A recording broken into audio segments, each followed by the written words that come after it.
Mr. Speaker, just over a year ago, I advised this Honorable House that I had invited the Governor to, pursuant to Section 22(1) of the Bermuda Constitution, to consult the Advisory Committee on the Prerogative of Mercy with a view to granting a full and free posthumous pardon to the Reverend Charles Vinton Monk.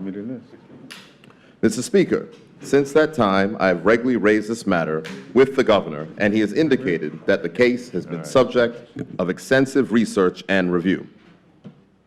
Mr. Speaker, the Governor confirmed that he had delved into as many aspects of the case as records from 1903 would allow.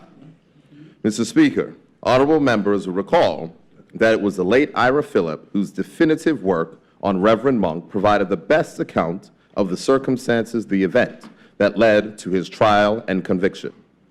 Monk's story was renewed in earnest by the clarion call of the pastor of the St. Paul AME Church, the Reverend Nicholas Tweed, with the support of AME churches of Bermuda. This government determined to seek the redress a pardon could bring.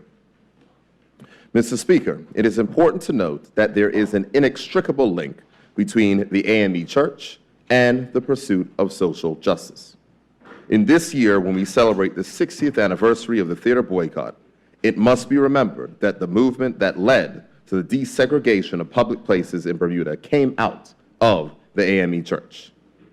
Mr. Speaker, under papers and communications to the House, I have tabled for the records of this legislature the writ by which the Governor has granted the posthumous pardon to Reverend Monk.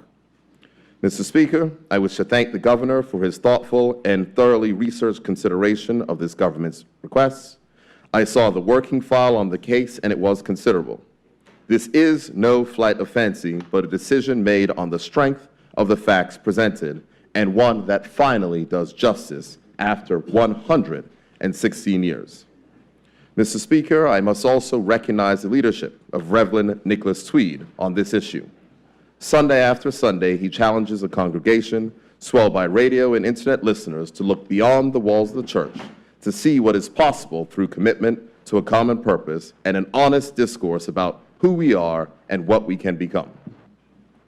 Mr. Speaker, it was Dr. Martin Luther King who said, "Change does not roll in on the wheels of inevitability, but it comes through continuous struggle." Mr. Speaker, it is through that lens that I view this historic event and this historic pardon. The pursuit of justice demonstrates who we are as this island's government, and we will continue to seek to redress injustice wherever it occurs. Thank you, Mr. Speaker.